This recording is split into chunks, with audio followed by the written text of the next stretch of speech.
নমস্কার বন্ধুরা, আমরা আবার অনেকদিন পর সবসারি বৌমা নিয়ে চলে এসেছি একটা জমজমাট চ্যালেঞ্জ ভিডিও নিয়ে। আজকে আমাদের চ্যালেঞ্জে আছে খিচুড়ি, এখানে আছে কি বলে মোচার চপ, ঠিক আছে, এখানে আছে বেগুন ভর্তা, এখানে আছে ফুলকপি আলু ভাজা, আর এখানে একটা কাল্লা পাতাতে একটু বড়া করা আছে। তো ভিডিওটা অবশ্যই ভালো লেগে তো অবশ্যই একটা লাইক করবে। বেশি কথা না বলে চ্যালেঞ্জটা স্টার্ট করবো, ঠিক আছে? 1 2 3 স্টার্ট।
Terus ulang kamu.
আর আজকে যে উইনিং প্রাইজ আছে, আজকে পানিশমেন্ট হবে না, আজকে উইনিং প্রাইজ হচ্ছে মিষ্টি খেতে হবে, ঠিক আছে?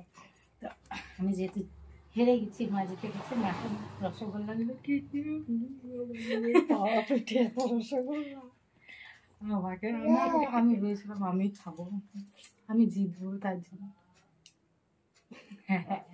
আমার কপালে দিয়ে আমি যেহেতু পানিশমেন্ট। তুমি খাবে? বন্ধুরা, ভিডিওটা ভালো লেগে থাকলে অবশ্যই লাইক কমেন্ট শেয়ার অবশ্যই করবে।